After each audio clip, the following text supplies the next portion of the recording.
Jarang-jarang nih saya beli handphone Vivo apalagi yang baru, tapi yang ini bikin penasaran.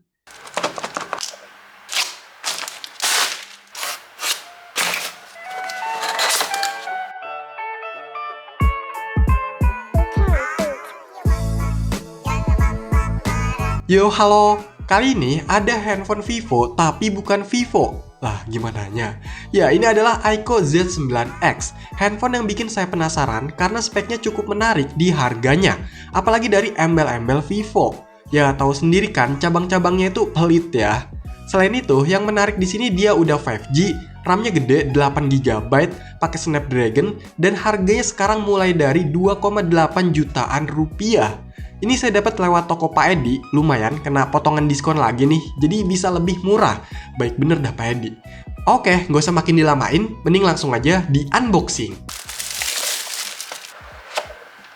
Di dalamnya, pertama ada unit handphonenya, masih seger-seger nih, ditaruh dulu.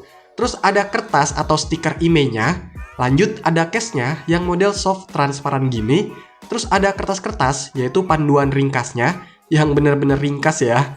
Dan kartu garansinya. Ini ada tulisan PT Vivo, tapi kalau lihat di alamatnya ini Aiko Service Center ya. Entah bisa juga klaimnya ke Vivo atau enggak, yang tahu boleh komentar ya. Lanjut, ada kabel data USB-A to Type-C, dapat SIM ejector, bentuknya bulat gini ya. Dan ada charger atau adaptornya, Vivo Flash Charge, dengan output maksimal di 11 volt 4 ampere atau 44 watt. Pantesan gede dan lumayan berat ya. Udah nggak ada apa-apa lagi, jadi itulah isi box dari Aiko Z9X. Lanjut, cek unitnya. Widih, perasaan udah lama ya nggak unboxing handphone baru, jadinya berasa wah gitu. Ini saya pilih yang warna Mystic Black, kelihatan gagah ya, cakep. Untuk warna lainnya ada yang Northern Green, ya pokoknya hijau gitulah. Dan untuk varian memori yang ini RAM 8GB dan internal 128GB. Untuk di bagian depannya ini ada layar 6,72 inch. Atasnya ada kamera 8MP, earpiece dan sensor. Kalau bawahnya kosong. Untuk di sisi kanannya ada tombol pengatur volume dan power yang sekaligus ada fingerprint scannernya. Di sisi bawahnya ada lubang speaker, USB Type-C, mikrofon, dan jack audio. Masih ada nih. Di sisi kirinya ada SIM tray yang modelnya kayak gini, hybrid ya. Bisa dual SIM tanpa micro SD atau kalau mau pakai micro SD ya single SIM. Sayang banget sih. Terus di sisi atasnya ini cuma ada secondary mikrofon ya. Untuk di bagian belakangnya ada dua kamera yang utamanya 50MP spherical. Apaan tuh? Terus ada lampu flash dan tulisan Aiko. Untuk bodinya ini ternyata nggak cepet dekil ya. Saya kira warna hitam ini gampang nempel bekas sidik jari. Bahannya ini plastik, finishingnya agak kedov, halus, tapi nggak begitu licin. Terus dia ini ternyata tipis ya. Sisinya ini pakai model flat, dan ini masih cukup ringan menurut saya. Tapi ya tipikal handphone-handphone sekarang ya gede lah. Tapi untuk build quality-nya ini masih kerasa oke, padat gitu ya. Oke, coba dinyalain, semoga bisa nyala. Yes, nyala!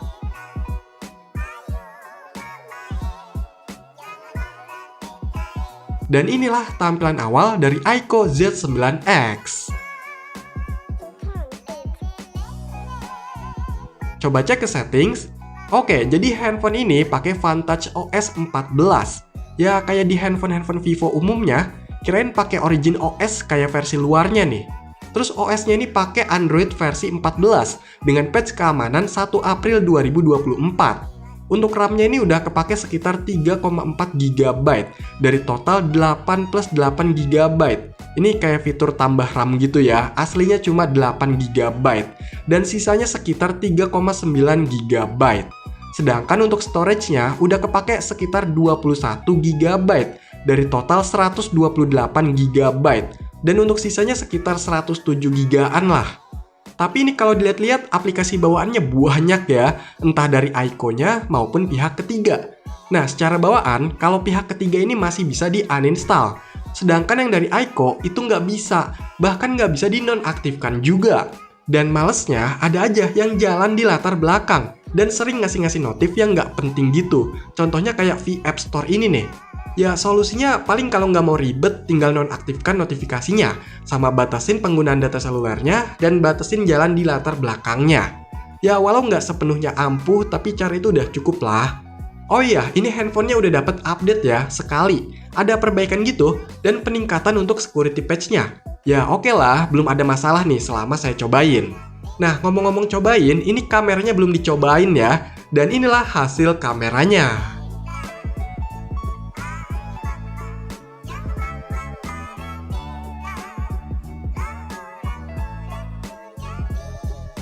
Oke, jadi ini adalah hasil perekaman video dari Aiko Z9X. Ini saya coba rekam di 1080 60 fps.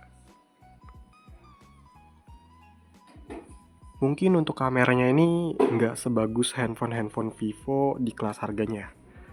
Tapi untuk hasilnya ya masih lumayan bagus lah.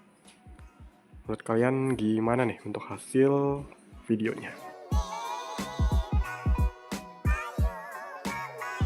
Aiko ini merek yang terbilang masih cukup baru ya.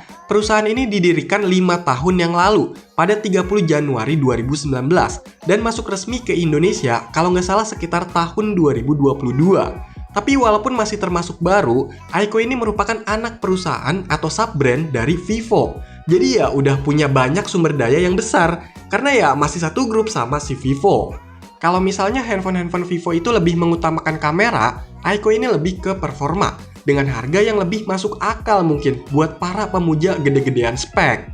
Secara performa, Aiko Z9X ini di harga 2 jutaan saya rasa udah oke. Dengan spesifikasi Snapdragon 6 Gen 1, octa-core 2,2 GHz, RAM-nya 8 GB, internal UFS 128 GB, GPU-nya Adreno 710 dengan layar IPS Full HD 6,72 inch, baterainya 6000 mAh, dan OS-nya Android 14.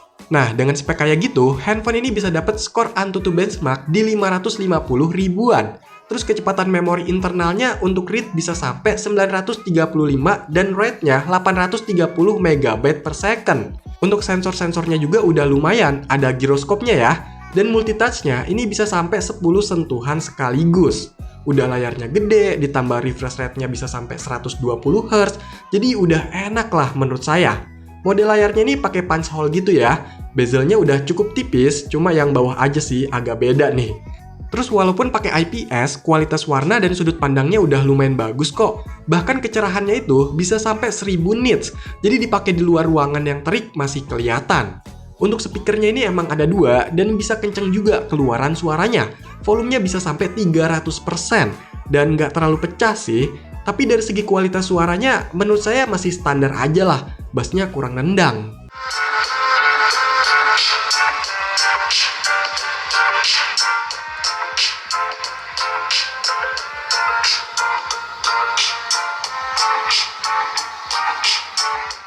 Untuk performa sehari-hari, buka tutup aplikasi, jalanin banyak apps, atau multitasking, ini udah cukup banget. Buat buka aplikasi atau loading gamenya juga udah makin ngebut, karena penggunaan UFS tadi. Nah, kalau untuk sistemnya ini emang kelihatan rame ya. Paling males sama aplikasi bawaannya sih. Tapi masalah iklan kayaknya nggak seugal-ugalan kayak merek sebelah yang waktu itu. Untuk fitur-fiturnya juga banyak banget nih, kayak buat cloning aplikasi, mode game, double tap to wake, pertemaan, penghemat baterai, ngunci atau nyembunyiin aplikasi juga bisa kok. Pokoknya udah cukup lengkap nih, bahkan saking lengkapnya banyak yang nggak saya pakai sih sebenarnya. Terus gimana kalau buat main game? Untuk main Mobile Legends saya rasa udah aman pakai settingan paling tingginya, yaitu grafik ultra dan framerate super. FPS-nya tuh masih stabil di 60. Sedangkan kalau Genshin Impact ini dapat settingan bawaan di rendah dengan indikator barnya hijau nggak nyampe setengah ya. Tapi pas main yang saya rasa masih cukup lancar kok, lumayan enak dimainin. Kalau di set ke 60 fps itu masih dapat di sekitaran 40-50-an. Drop mungkin ke 30-an lah kalau udah rame banget ya. Terus untuk sekelas emulator PS2, main beberapa gamenya masih ngangkat nih. Nintendo Wii juga masih oke loh, lumayan lah. Untuk suhu di handphone ini nggak terlalu yang cepet demam parah gitu sepemakaian saya. Snapdragon 6 Gen 1 ini selain dari performanya udah lumayan, dari segi efisiensi dayanya juga udah termasuk mantap. Baterai 6000 mAh ini emang kerasa awet. Screen on time pemakaian saya bisa dapat sekitar 9 jam. Atau kalau buat main game sekelas Mobile Legends 1 match 15 menitan, itu ngurangnya sekitar 2-3% aja. Sedangkan main yang lebih berat kayak Genshin Impact sejam itu ngurangnya sekitar 13%.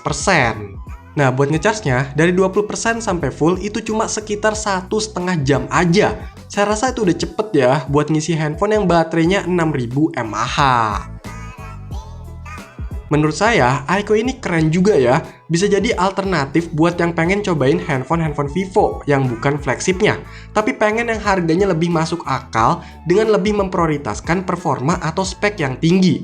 Ya, setidaknya masih bisa bersaing lah sama merek lain yang harga handphonenya terjangkau tapi speknya memukau. Oke, jadi itulah handphone Vivo tapi bukan Vivo. Yang penting performanya mantap, yaitu Aiko Z9X. Silahkan dikomentarin, like, share, dan subscribe channel ini. Terima kasih.